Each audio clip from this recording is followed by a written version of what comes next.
The last human ship lifted off from Earth on a Tuesday morning. Commander Dae-ho Kim watched through the bridge window as his home planet grew smaller below them. The blue marble that had been humanity's cradle for millions of years was now empty of its children. "All ships reporting ready, Commander," said Admiral So-min Lee from her position at the communications station. Her voice was steady, but Dae-ho could see the tears in her eyes. Behind them, 200 massive transport vessels waited in formation. Each ship carried 50,000 people and everything they needed to start new lives among the stars. Dr. Hyojin Park looked up from her science station. "The long-range sensors are picking up something strange. There are objects watching us from the outer system." She frowned at her readings. "They've been there for weeks, maybe longer. They're trying to hide, but our new scanners can see them." Dae-ho walked over to look at her screen. 12 objects hung in space far beyond Pluto. They were shaped like nothing humans had ever built. Some looked like giant flowers made of metal. Others were long and thin like needles. One looked like a crystal that someone had stretched into. "Impossible angles. Aliens," whispered So-min. "They've been watching us." "For how long?" asked Dae-ho. Hyejin's fingers danced across her controls. "If I'm reading this right, some of these ships have been out there for decades, maybe longer. They've been studying us." Far away, on a ship that looked like a massive insect made of black metal, Council Prime Veltar clicked his mandibles together. The sound meant satisfaction in his species. He had been right about the humans. They were finally leaving, just as he had predicted they would. "Prime," said his assistant, a younger member of his insect race. "Should we make contact with them now?" Veltar's large compound eyes reflected the image of the human fleet on his screens. "No. Let them go. We have learned what we need to know." He paused, thinking of all the years he had spent watching these strange mammals. They are not like the others. They do not fight over their dying world. They do not try to take what belongs to other species. They simply leave. The assistant made a confused clicking sound. "Is this not what we wanted? The dangerous species removes itself from the galaxy." "Dangerous?" Veltar laughed, a sound like breaking glass. "Oh, young one, I do not think they are leaving because they are weak. I think they are leaving because they are smart. Very smart."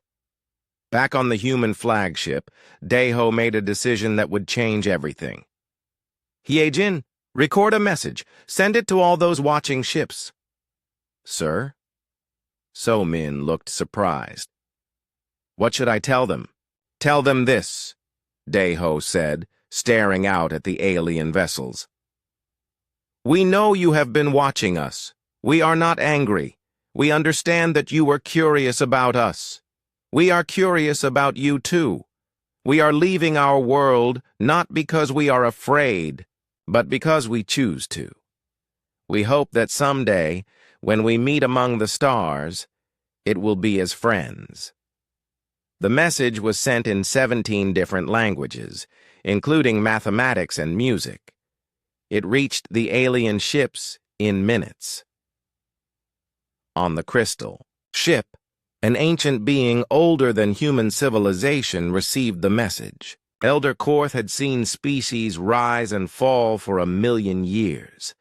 He had watched as civilizations destroyed themselves over resources, territory, and pride. But he had never seen a species simply choose to leave their homeworld when it was still livable. "Remarkable," he whispered in his crystalline voice. "They are not fleeing. They are spreading."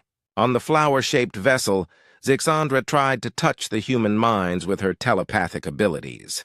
Her people could read the thoughts of almost every known species, but when she reached out to the humans, she found something unexpected. Their minds were not closed to her. Instead, they welcomed her touch and then gently guided her away. It was like being invited into someone's home and then politely asked to leave. No anger, no fear, just a quiet strength that said, "We see you, but this is not the time." Zixandra had never experienced anything like it. Most species either could not resist her mental touch or fought against it with fear and rage. The humans did neither. They simply acknowledged her presence and chose not to engage. "They are ready for us," she told her crew. "But they are choosing to wait." Why would they do that? As the human fleet prepared to jump to faster-than-light speed, Dr. Hyjin Park made a discovery that would puzzle alien scientists for years to come. Hidden in Earth's old communication satellites were files that should not have existed. Records of alien ship movements going back 50 years. Detailed studies of 12 different alien species. Plans for colony ships that had been in development for over a century. "Commander," she said, her voice full of wonder and fear, "we've been planning this for a very long time, longer than any of us knew. Someone has been preparing humanity for this day since before we were born." Deho looked at the files on her screen. Ship designs, star charts, even cultural studies of alien civilizations that humans were not supposed to know existed. Who made these plans? "I don't know," Hyejin admitted. "The files are signed by people who died decades ago. Scientists, military leaders, even some politicians. They all worked on pieces of this puzzle without knowing what the others were doing." "A conspiracy?" asked Somin. "Or a plan so big that it took generations to complete," said Deho. He thought about his own grandfather, who had been a spacecraft engineer. The old man had always talked about the importance of having backup plans and emergency exits. Now, Deho wondered if his grandfather had known more than he ever let. The human fleet began to jump to hyperspace. One by one, the great ships disappeared in flashes of blue light. They scattered in 12 different directions, heading for star systems that most alien races considered worthless or impossible to colonize. Veltar watched them go with growing unease. "Follow them," he ordered his crew. "I want to know where every ship is going." "All of them, Prime?" asked his assistant. "They are spreading across half the galaxy." "Yes, all of them." Veltar's mandibles clicked nervously. "I have a feeling we are about to discover why the humans really left Earth. And I do not think it was because they were giving up." As the last human ship vanished into hyperspace, Earth spun silently in its orbit. The planet was not dead. The ocean still moved. The wind still blew.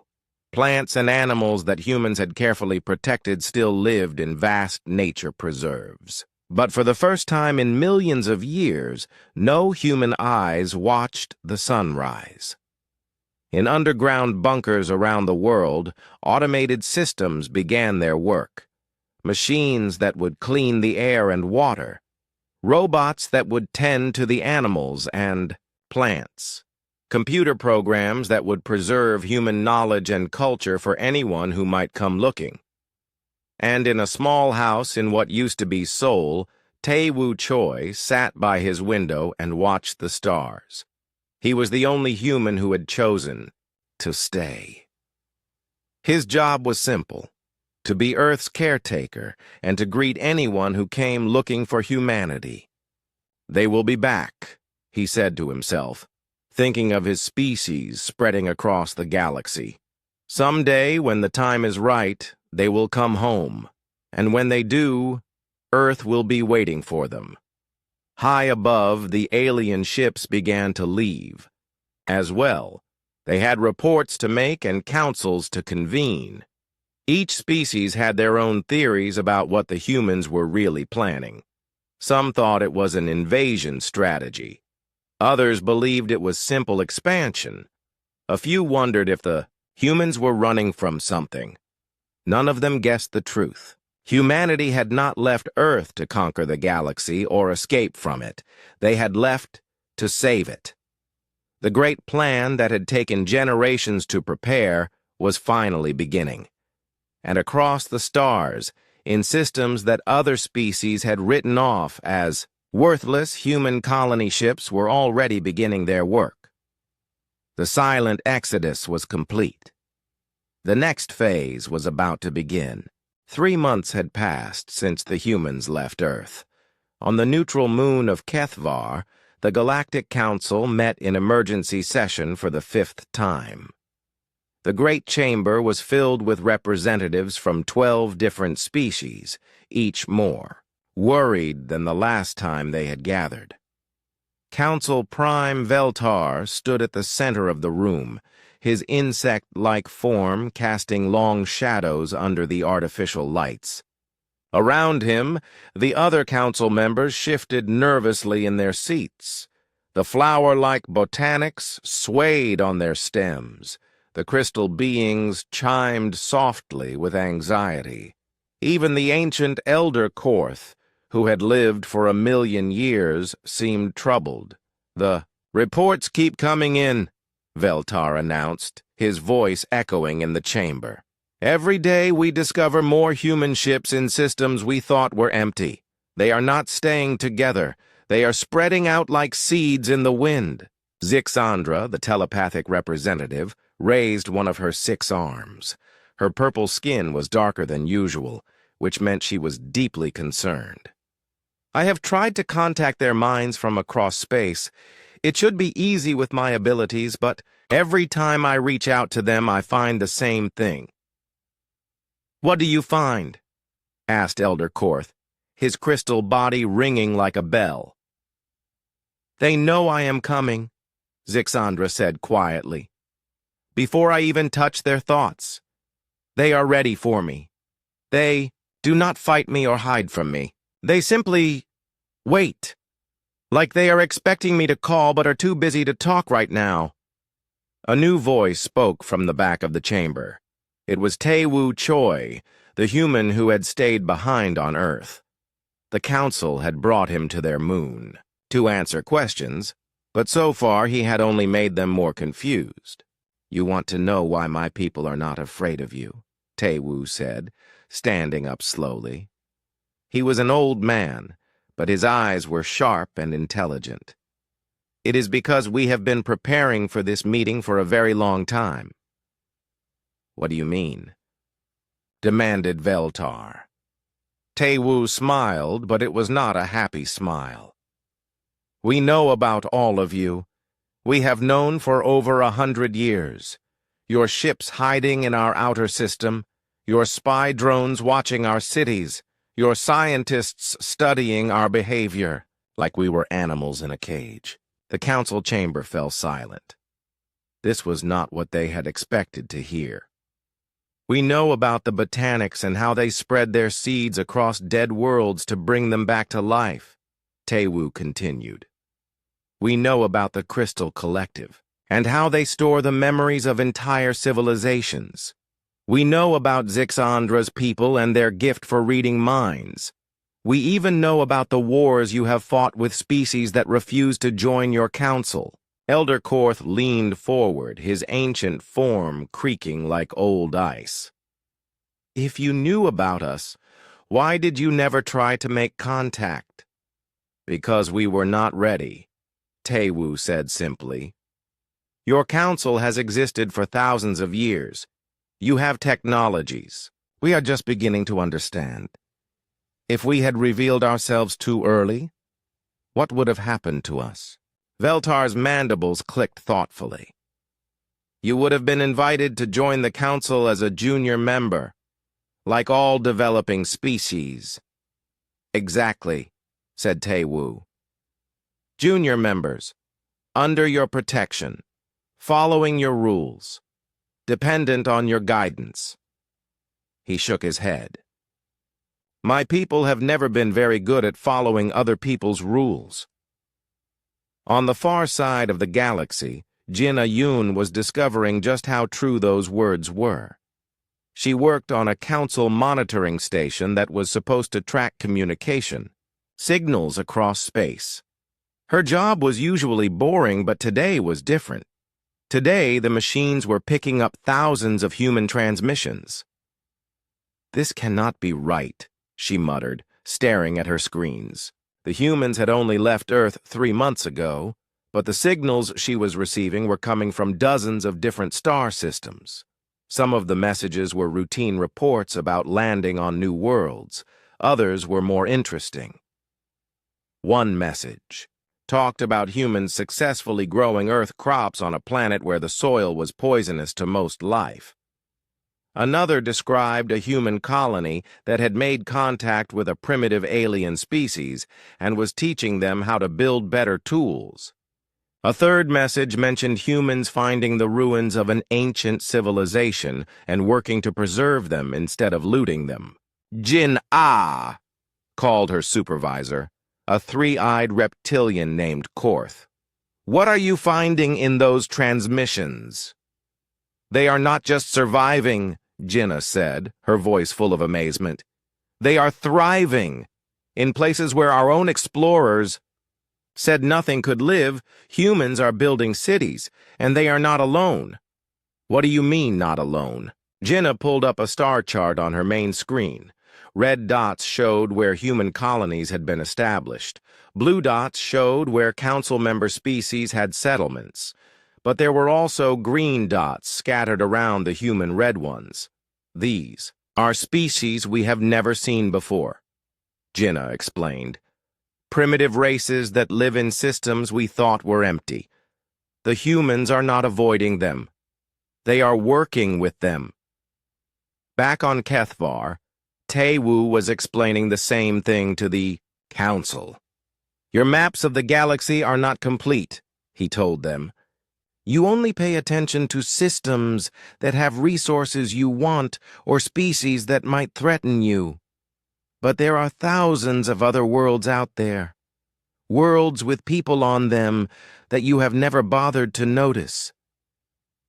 Primitive species, snorted Veltar. Barely evolved past stone tools. Today, yes, said Taewu. But what about tomorrow? What about next year? What happens when someone teaches them about science and medicine and engineering? The council members looked at each other with growing alarm. They were beginning to understand what the humans were really doing. You are uplifting them, whispered Zixandra. You are taking primitive species and making them advanced. We are sharing knowledge, Taewu corrected. The same way you could have shared knowledge with us if you had chosen to. But you preferred to watch us from a distance and decide our fate for us. Elder Korth's crystal form began to glow brighter, which meant he was thinking hard. In all my years, I have seen species rise to power in only 2 ways. They either conquer others, or they are conquered themselves. But you are suggesting a third way. Cooperation, said Taewu. It is not a new idea. Even we humans learned it eventually. But it took us thousands of years and many wars to understand that working together is stronger than fighting apart. On her monitoring station, Gina made another discovery that would shake the council to its core. Hidden in the human transmissions were coded messages that used mathematical sequences her computers could barely understand. When she finally decoded them, she found something impossible. The messages were not just going between human colonies.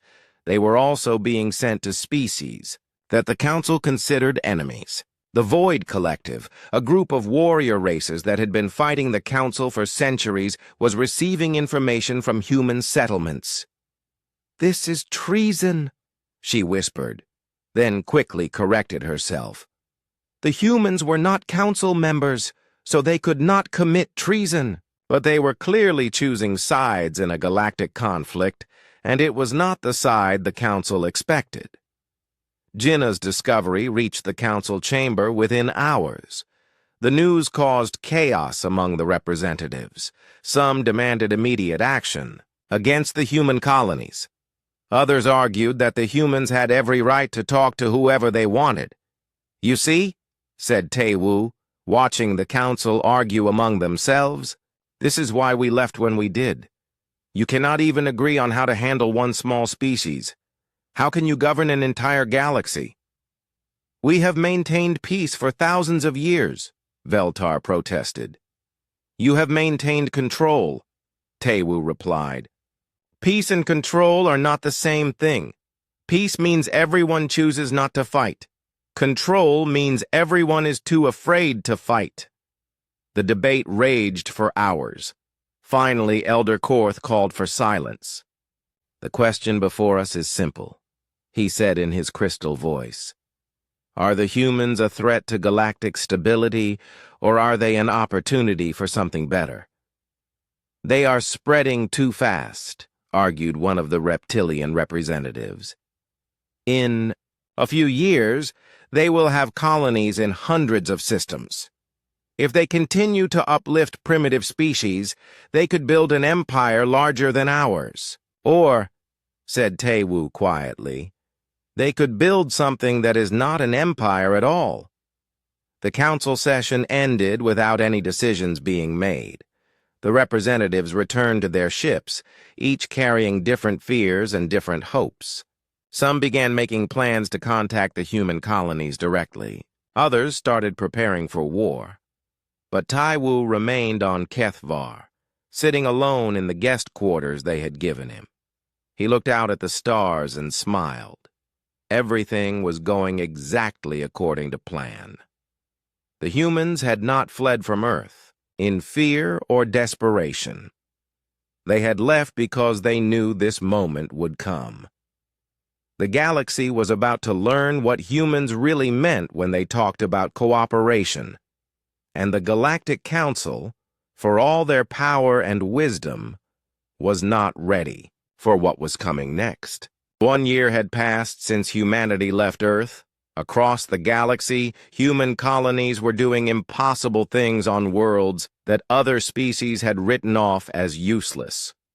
On the tidally locked planet of Kepler 442b, Captain Minho Quan stood at the edge of what his people called the Eternal City. The planet never turned. One side always faced its sun and burned with heat that could melt metal. The other side was frozen in permanent darkness, where the air itself turned to ice. Between these two extremes was the Twilight Zone, a ring of land where humans had built something amazing. "The lava tubes run for hundreds of kilometers underground," Minho explained to his newest colonists as they stepped off the transport ship. "We use the heat from the planet's core to power our cities and grow our food. The temperature down there is perfect for human life." One of the new arrivals, a young engineer named Sung-ho, looked worried. "But Captain, the Council survey teams said this planet was impossible to colonize. The surface temperature changes are too extreme." Minho smiled. The Council teams were thinking like the Council. They wanted to build on the surface and fight against the planet. We decided to work with it instead. He led the group to a great opening in the ground that looked like the mouth of a cave. But when they descended on the elevator platform, they found something that took their breath away. The underground city stretched as far as they could see, carved into the rock itself. Gardens grew under artificial suns powered by geothermal energy. Children played in parks where the ceiling showed holographic images of Earth's sky. "We have room for 500,000 people down here," Minho said proudly. "And we are still expanding. The planet gives us all the energy we need. We just had to learn how to listen to what it was offering." Far away, on a world that bathed in deadly radiation from its dying star, Engineer Yoonji Song was having a similar conversation with council observers who had finally come to see what the humans were doing. "This is impossible," muttered the botanic representative, its flower-like head drooping with confusion. "Our scientists calculated that this level of radiation would kill any organic life within days." Yoonji knelt down and picked up a handful of soil from her garden. It glowed faintly in the dim light. "It would kill normal earth plants, yes. But these are not normal earth plants anymore." She showed the alien observer a tomato plant that was thriving in the radioactive soil. Its leaves had a slight shimmer. To them, and its fruits were larger than any tomato grown on Earth. "We did not fight the radiation," Yoonji explained. "We learned from the native bacteria that live here. These tiny life forms have been eating radiation for millions of years. We studied their DNA and carefully mixed it with Earth plant genetics." The botanic observer made a sound like wind through leaves, which meant it was amazed. "You created hybrid species, plants that feed on radiation instead of being killed by it." "Not just plants," said Yoonji, leading the observer to another section of the colony. "The native animals here are also radiation feeders. We have made friends with them and learned from them too." She pointed to a group of creatures that looked like six-legged deer with crystals growing from their backs. They were grazing peacefully alongside Earth cattle that had also been modified to handle the radiation. The local animals taught our modified cattle how to find the best feeding spots. In return, our cattle shared their social behaviors. Now both species are stronger and happier. The botanic representative was quiet for a long time. Finally, it spoke in a voice like rustling papers.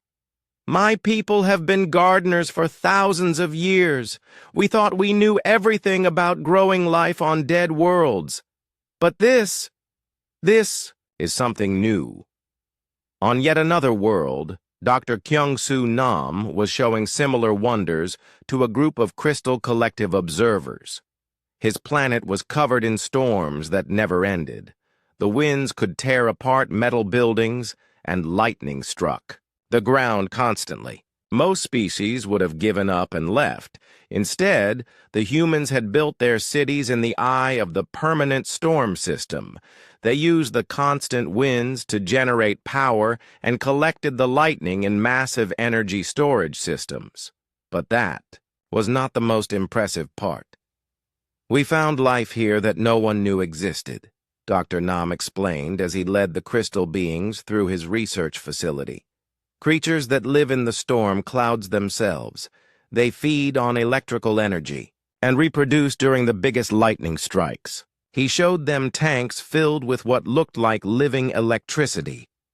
The creatures were beautiful, like jellyfish made of pure light that danced and pulsed with their own inner glow. "The local population was dying," Dr. Nam continued. "The storms were getting weaker because of changes in the planet's magnetic field. So we taught them how to store energy more efficiently, and they taught us how to predict where the biggest storms would form." One of the crystal observers chimed like a struck bell. "You saved them." "We saved each other," Dr. Nam corrected. "They help us harvest energy from the storms, and we help them survive the changes to their world. It is cooperation, not conquest." But the most surprising reports were coming from Jae-hyun Lim, who worked as a trade coordinator between human colonies. His job was to make sure the scattered settlements could share resources and knowledge. What the council discovered was that he was doing much more than that. The communication network spans 47 star systems now, Jae-hyun reported to Captain Minho during one of their regular calls. "But it is not just human colonies anymore. We have 17 different species sharing information through our network." 17? Minho was surprised. "I thought we were only in contact with 12. 5 new species made contact this month, Jae-hyun explained. They heard about us from the others. Word is spreading that humans help instead of conquer. Species that have been hiding from the Council for centuries are starting to trust us. The Council spy drones that were monitoring these communications sent urgent reports back to their commanders. The humans were not just surviving in impossible places, they were building something that had never existed before, a network of cooperation that crossed species lines. On the council moon of Kethvar, Veltar read these reports with growing alarm. They are building an empire, he told the emergency session that had been called to discuss the human situation. No, said Taewoo Choi, who was still serving as Earth's representative. They are building a community. There is a difference. What difference? Demanded the reptilian representative Korth. Power is power. Power over others is empire, Taewoo replied. Power with others is community. Your council rules by making species dependent on you. Human colonies succeed by making their neighbors stronger. Elder Korth's crystal form pulsed with thought. I have been reviewing the historical records. The pattern is unprecedented. Most expanding species either conquer weaker neighbors or avoid them entirely. But humans actively seek out struggling species and help them. Because they want allies, argued Veltar. Because they want friends, corrected Taewoo. There is a difference there, too. The debate was interrupted by Jin Ah-yoon, who had been monitoring human communications for months. She entered the chamber with a data pad that seemed to shake in her hands. Council members, she said, her voice trembling with excitement or fear. I have been tracking human trade routes and communication patterns. I think I know what they are really doing. She activated a holographic display that showed the galaxy with all known human colonies marked in red. At first, it looked random. Humans had settled in systems scattered across 3 spiral arms with no apparent pattern. But look at this, Jinnah said, and the display changed. Lines appeared connecting the human colonies to other systems. Then more lines appeared, showing connections between those systems and others. They are not building random settlements, Jinnah explained. They are building a network that connects every part of the galaxy. When it is finished, information and resources will be able to flow from any system to any other system in a matter of days instead of years. The council chamber fell silent as the implications sank in. What the humans were building was not an empire in the traditional sense. It was something much more powerful, a system that would make the entire galaxy work as one connected community. The trade possibilities alone, whispered the botanic representative. The sharing of scientific knowledge, added one of the crystal beings. The end of isolated civilizations struggling alone, concluded Elder Korth. Veltar stood up, his insect form towering over the others. This cannot be allowed to continue. If humans succeed in connecting the galaxy this way, the Council's authority will become meaningless. Species will no longer need our protection or guidance.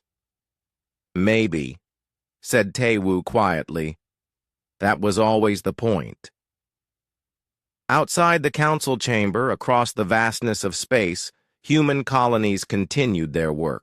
They turned dead worlds into gardens, made friends with species others had ignored, and slowly but surely built bridges across the dark between the stars.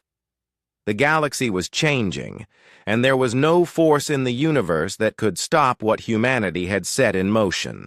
2 years had passed since humanity left Earth, and the galaxy was about to discover what humans really meant when they talked about helping others. The attack came without warning from the dark space beyond the galactic rim. The Void Collective, a group of warrior species that had been fighting the Council for centuries, launched their biggest assault ever. Admiral Bo-Ram Han was drinking coffee in her office on the Human Defense Station New Seoul when the emergency alarms started screaming. The station orbited a gas giant in the neutral zone between Council space and Void territory. It was supposed to be a peaceful research outpost, but Bo-Ram had not survived 20 years in the military by believing in peaceful anything. "Admiral," called Lieutenant Commander Ye-Yun Shin from the communications center, "we are getting distress calls from Council border worlds. The Void Collective is attacking in force. 3 systems have already gone dark." Bo-Ram set down her coffee and walked to the command center. On the main screen, she could see the tactical display showing red warning lights across a dozen star systems. The attacks were coordinated and massive. This was not a raid. This was an invasion. "How many Council ships are responding?" she asked. "All of them," Ye-Yun replied. "But the reports are not good. The Void forces are using new weapons and new tactics. Council fleets are being destroyed faster than they can call for help." Bo-Ram studied the display for a moment. The human colonies in this region were all far from the fighting, safely tucked, away in systems that neither the Council nor the Void Collective cared about. Her people could stay out of this war completely if they wanted to. "Send a message to all human colonies in the region," she ordered. "Tell them to prepare to receive refugees. All refugees from any species." "Admiral?" Ye-Yun looked confused. "The Council has never offered us assistance. Why should we help them?" "Because it is the right thing to do," Bo-Ram said simply. "And because scared people need help regardless of what government they belong to." Within hours, the first refugee ships began arriving at human colonies. They came in hundreds, then thousands. Council species that had spent years looking down on humans as primitives now found themselves begging for shelter on human worlds. On the colony of New Busan, Ambassador Dong-Wook Yang worked around the clock to organize the incoming refugees. His small diplomatic staff had suddenly become the most important people in the region as desperate aliens sought safety. "We have botanic families arriving on Transport 7, reported his assistant. "They say their entire homeworld is under attack. The Void forces are using some kind of poison that kills plant-based life instantly." Dong-Wook nodded grimly. "Send them to the agricultural domes on the South Continent. Our hybrid plants there might be able to help them develop resistance to the toxin. What about the Crystal Collective refugees? They are asking for high-energy environments to keep their life processes stable. The radiation colony on Kepler 442c has offered to take them." "Good. Make sure they understand that Engineer Yunji's people will treat them as guests, not prisoners." But the biggest surprise came when a damaged Void Collective ship limped into human space, broadcasting surrender signals. The ship was full of wounded warriors from a species called the Kethvari, fierce fighters who had been battling the Council for 300 years. "They are asking for medical assistance," reported the colony's doctor, a young woman named Mi-Young Park. "But Admiral, these are the same people who are attacking Council worlds." Dong-Wook thought for a moment. "Are they still fighting?" "No, sir. Their ship is badly damaged and they are requesting aid. They have injured civilians on board, including children." "Then we help them," Dong-Wook decided. "The war is over there. Here, they are just people who need medical care." The decision shocked everyone, including the Kethvari refugees themselves. When their ship docked at the human station, they expected to be imprisoned or interrogated. Instead, human medical teams immediately began treating their wounded without asking any questions about the war or their politics. Meanwhile, Admiral Boram was studying the tactical reports from the battle zones. The Void Collective's new weapons were indeed devastating, but there was something strange about their attack patterns. "They are not trying to hold territory," she observed to her senior staff. "Look at these attack vectors. They hit hard, destroy everything they can, then retreat. This is not an invasion. This is something else." Dr. Wu Jinbei, the station's chief scientist, looked up from his analysis of the void weapons.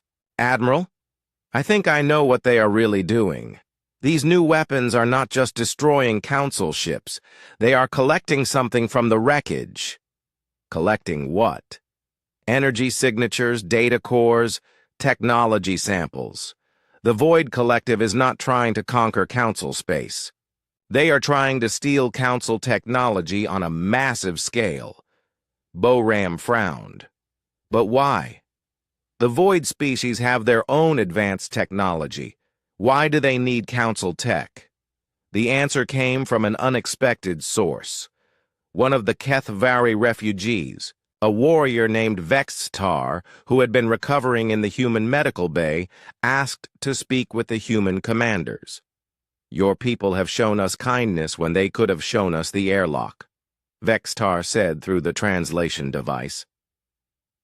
"I would repay this debt with information." "We do not require payment for medical care," Dongwook replied. "But if you want to share information, we will listen." Vexitar's warrior pride was clearly struggling with gratitude, but gratitude won. "The attacks are not ordered by the collective leadership. A faction of our people have made contact with something from outside the galaxy, something that demands Council technology as tribute." The humans exchanged worried glances. "Something from outside the galaxy?" asked Boram. "We do not know what it is," Vextar admitted. "Our leaders will not speak of it openly. But the faction that serves this outside force grows stronger every day. They promise power beyond imagination to those who help them gather the technology they need." Dr. Bay leaned forward. "What kind of technology are they most interested in?" "Weapons, shields, faster-than-light drives. But most of all, they want information about species genetics and biology. They study how different races think and fight." Chill ran through the room. Boram had a terrible suspicion about what this outside force might be planning. "Yeyun," she ordered, "send a priority message to all human colonies and to the Council. Tell them what we have learned. And tell them that humanity offers alliance against this threat." "Alliance, Admiral?" Yeyun looked surprised. "We are not even members of the Council." "We are not members yet," Boram corrected. "But if there is something outside the galaxy that wants to study how different species fight, then maybe it is time for different species to learn how to fight together." The message reached the Council at the worst possible moment.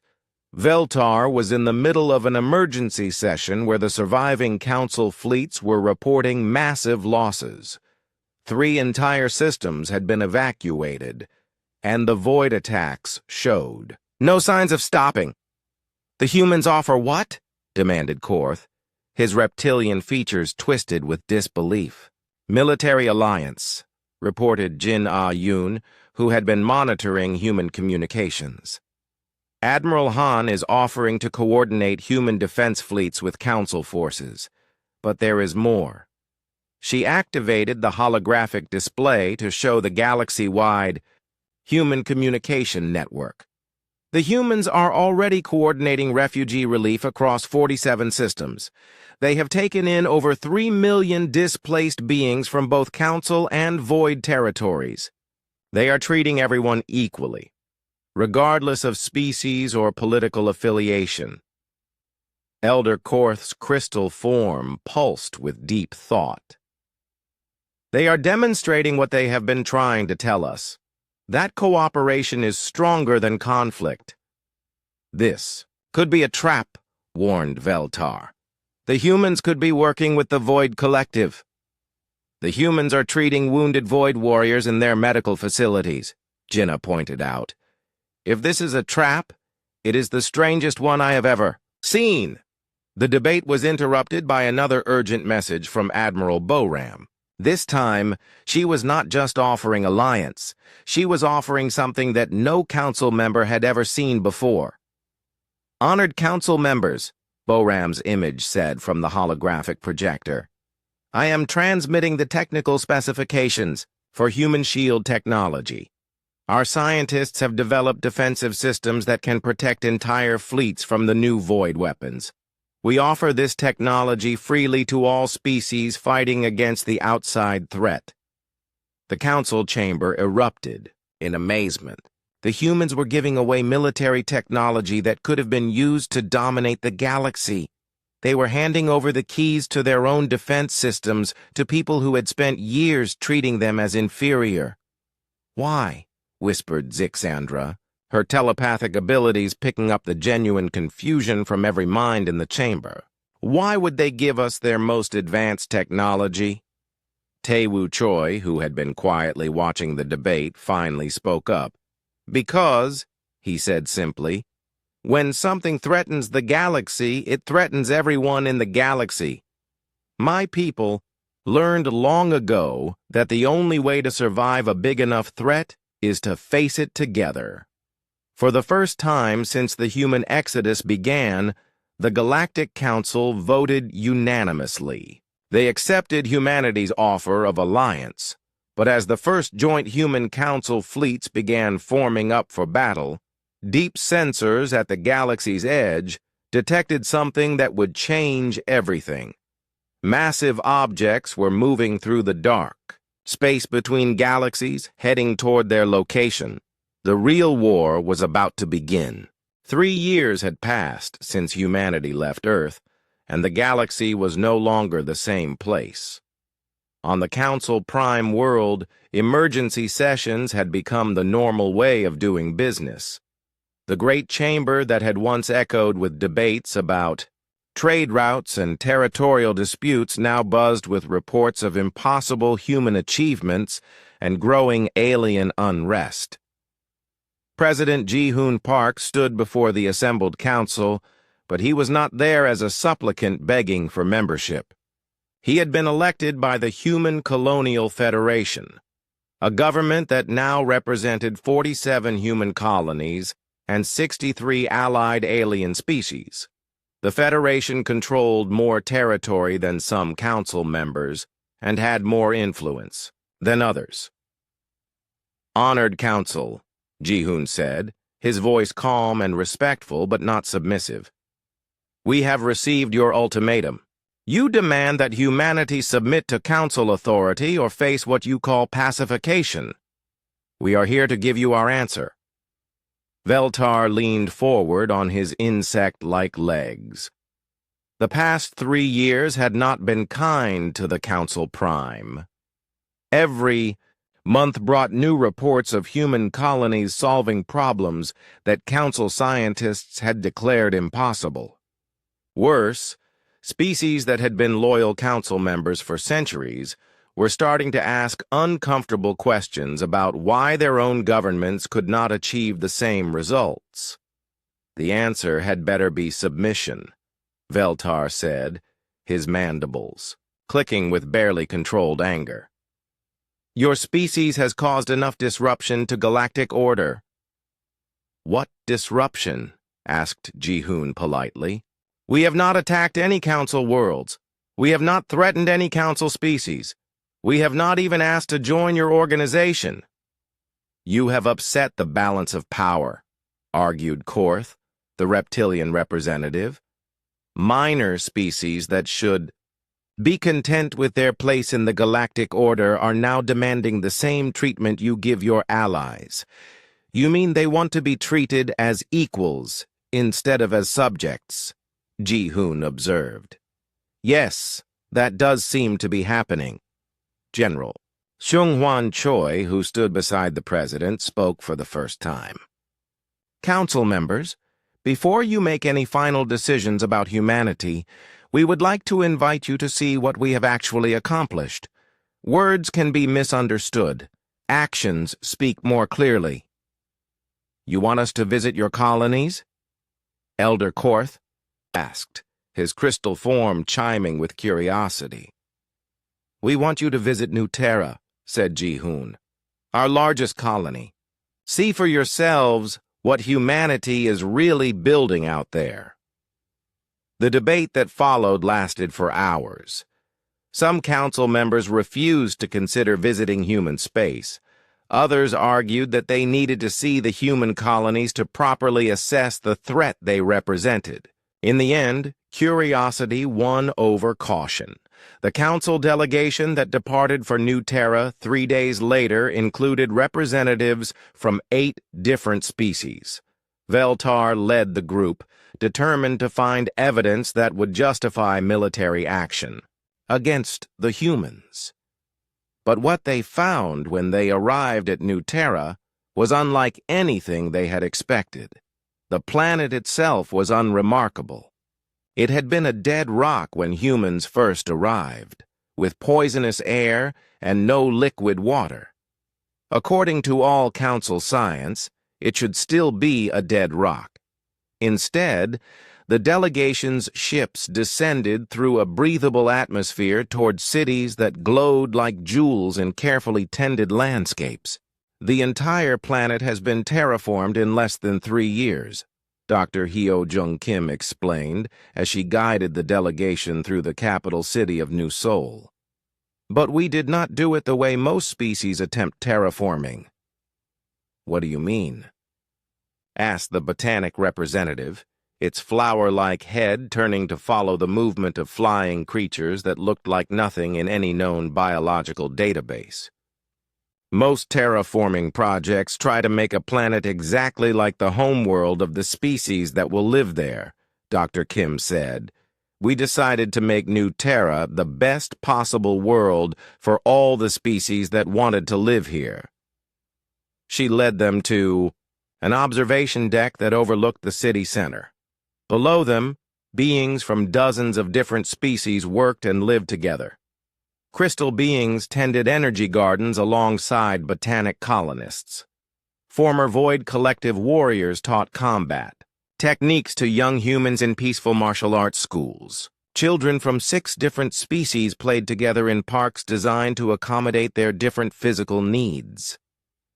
Impossible, whispered Zixandra, her telepathic abilities overwhelmed by the sheer harmony of thoughts from the city below. I can sense no conflict, no resentment, no fear between the species. How? Practice, said General Choi simply. Humans spent thousands of years learning how to live with other humans who looked different or thought differently. When we met alien species, we already knew the most important lesson. Differences make everyone stronger when they are respected instead of feared. The delegation spent 3 days on New Terra. They visited factories where human engineers worked alongside alien inventors to create technologies that neither species could have developed alone. They toured schools where human children learned alien mathematics while alien youngsters studied human history. They observed government meetings where decisions were made by representatives from every species on the planet, with no single group holding permanent control. But the most shocking discovery came when Veltar insisted on inspecting the planet's military defenses. He was certain that New Terra must be heavily fortified to protect against the Council's superior technology. Instead, Dr. Kim led them to a facility that looked more like a university than a fortress. This is our Defense Research Center, she explained, but we do not research weapons here. What do you research? Demanded Veltar. Communication, medical technology, environmental protection, emergency rescue systems, all the things that actually keep people safe. General Choi activated a holographic display that showed the planet's defensive capabilities. Our shields can protect the entire planet from any known weapon system.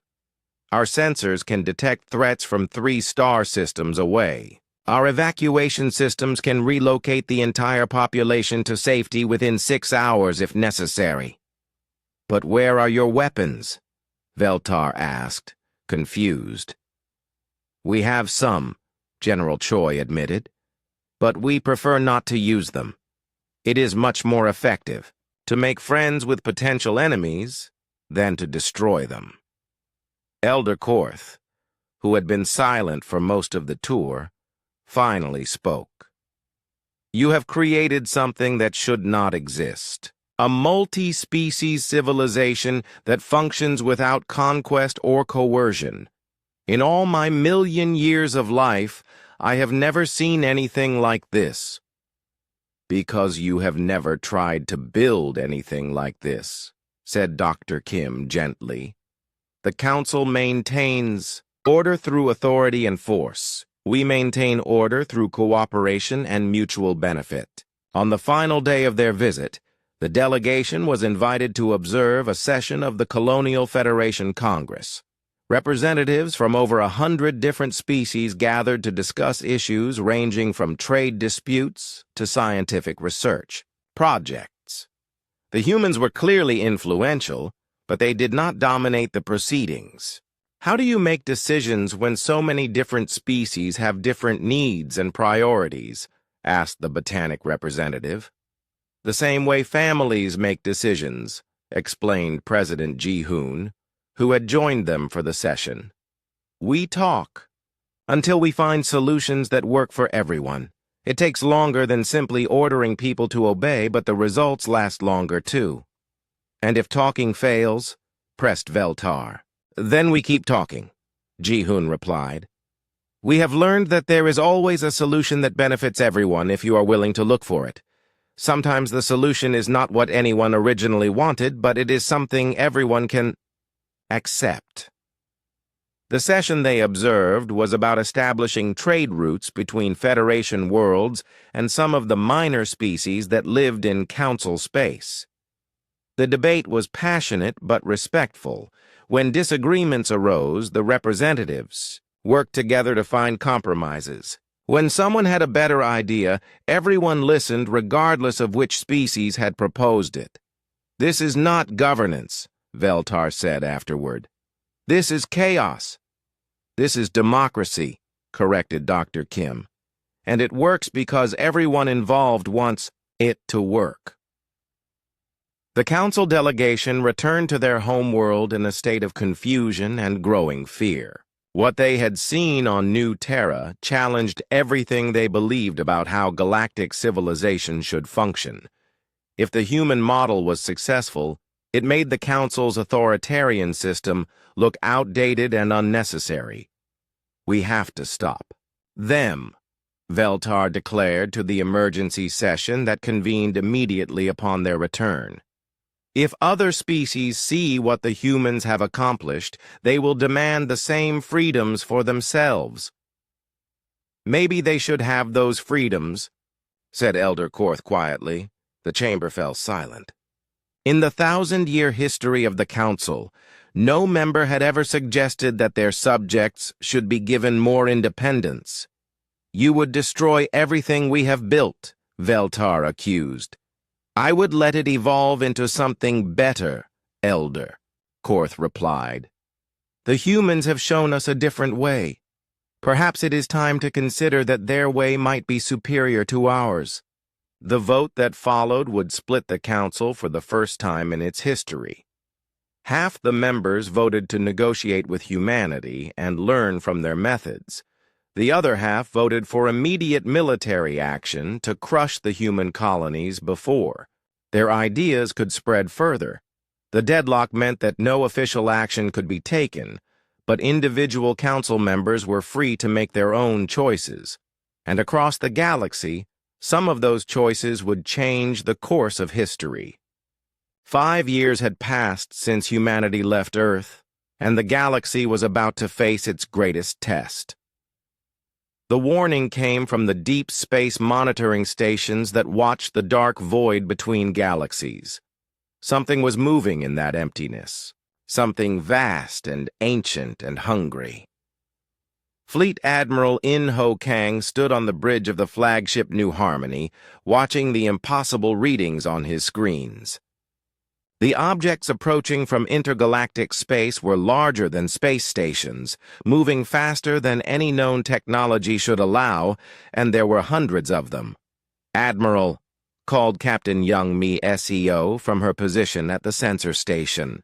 "I am picking up energy signatures unlike anything in our databases. These are not ships built by any species we know." "How long until they reach the outer systems?" Inho asked. "At current speed, 18 hours, Young Mai replied. "But Admiral, there is something else. The objects are sending signals ahead of them. Mathematical patterns, repeated over and over."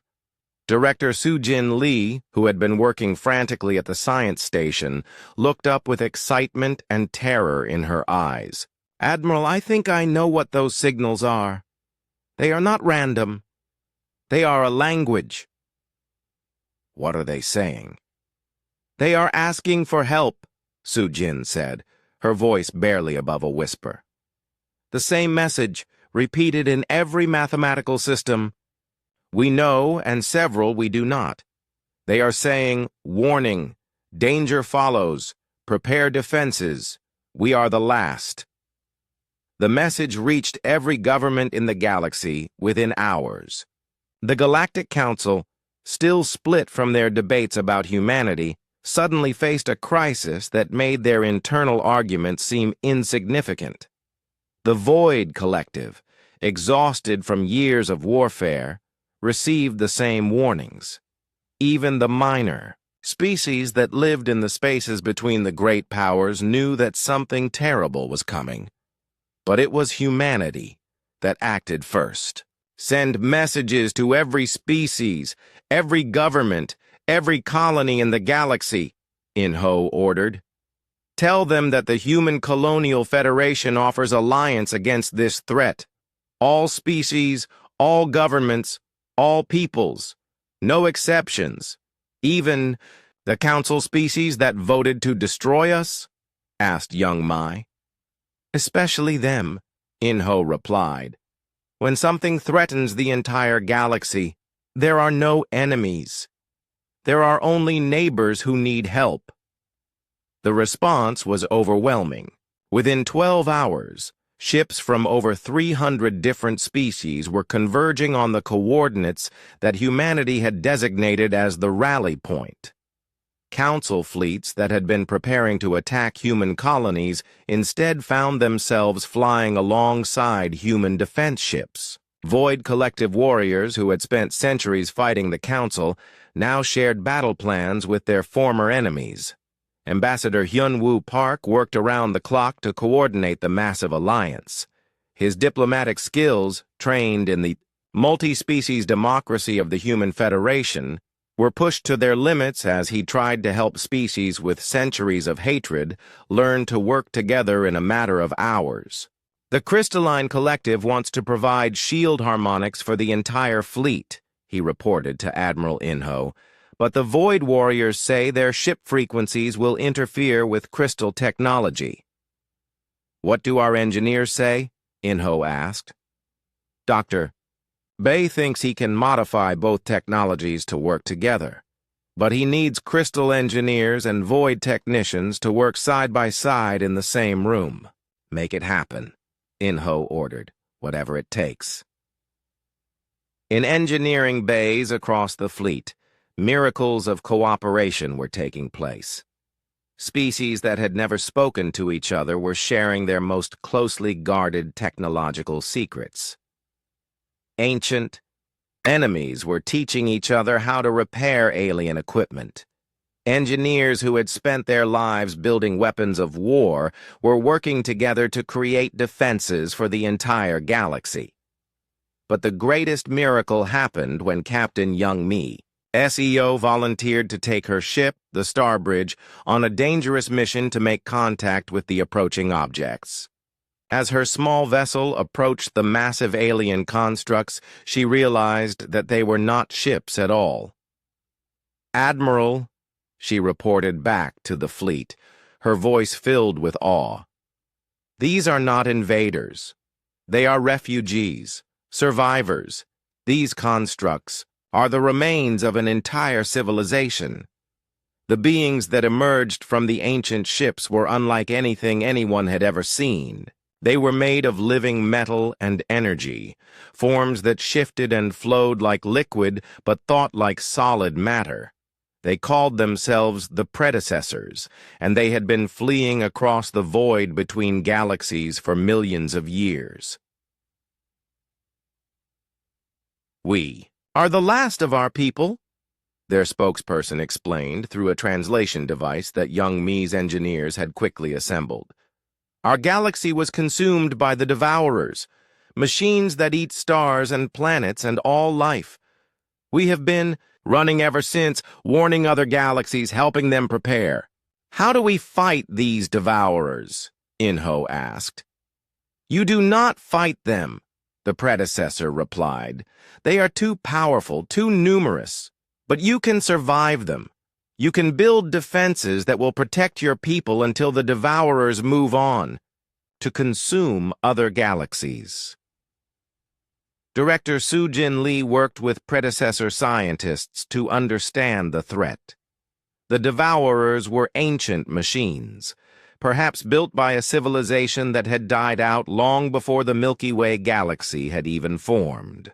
They traveled from galaxy to galaxy, consuming all matter and energy they could find, then moving on when nothing remained.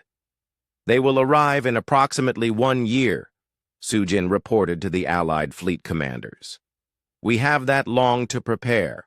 Defenses for every inhabited world in the galaxy." "Is it possible?" asked Veltar, who had put aside his hatred of humanity to face the greater threat. "Can we protect an entire galaxy?" "Not the way any one species would do it," Soo-Jin admitted.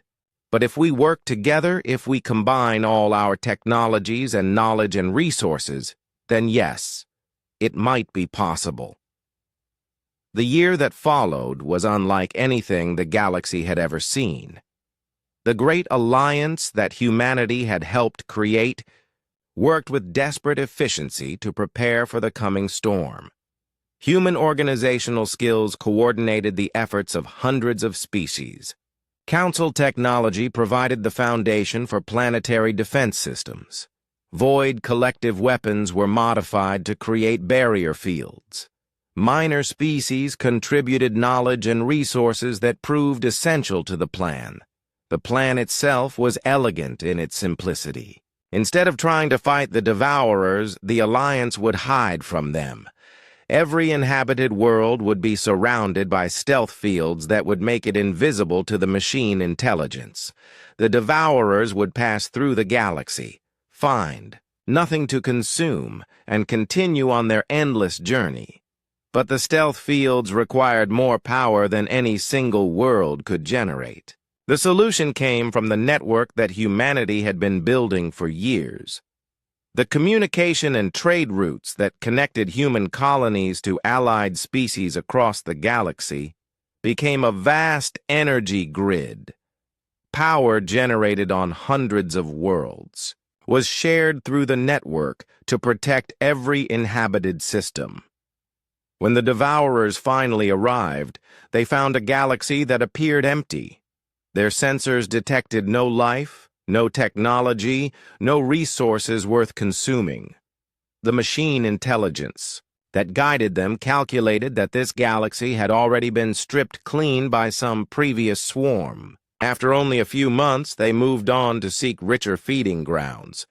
The stealth fields held for 6 months after the Devourers left, maintained by every species in the galaxy working together. When they were finally shut down, the celebrations could be heard from one end of the galaxy to the other. "We did it," Admiral Inho said to the assembled fleet commanders as they watched the last Devourer ship disappear into intergalactic space. "We saved the galaxy." "No," said Elder Korth, his crystal form pulsing with ancient wisdom. You saved the galaxy. Humanity showed us how to work together. Without your example, we would have faced this threat as divided worlds and died as separate species. The Galactic Council voted to dissolve itself the following month. In its place, they established the Galactic Federation, a democratic government based on the human model. Every species, no matter how small or primitive, had an equal voice in the decisions that affected their worlds. Humanity was offered the position of first citizens, leaders of the new Federation. They politely declined. We did not leave Earth to rule the galaxy, President Ji-hoon Park explained to the Federation Assembly. We left Earth to help the galaxy save itself. That work is done. Now we can all focus on building something better together. The predecessors, grateful for the sanctuary they had found, shared their ancient knowledge freely. Technologies that had taken their civilization millions of years to develop were given to the young species of the Milky Way. With these gifts, the galaxy entered a golden age of exploration and discovery, and on Earth, now a garden world tended. By automated systems, Tae-woo Choi sat by his window and watched the stars. He was no longer alone. Representatives from every species in the galaxy had come to pay their respects to humanity's birth world.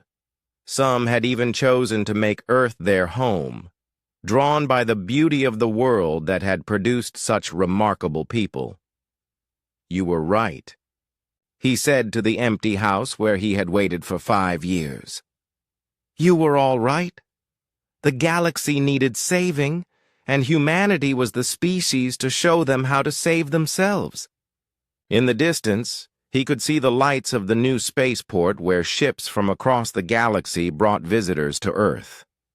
Tomorrow he would greet a delegation of young beings from a dozen different species who wanted to study human history and philosophy. They wanted to understand how one species had learned to turn enemies into allies and problems into opportunities.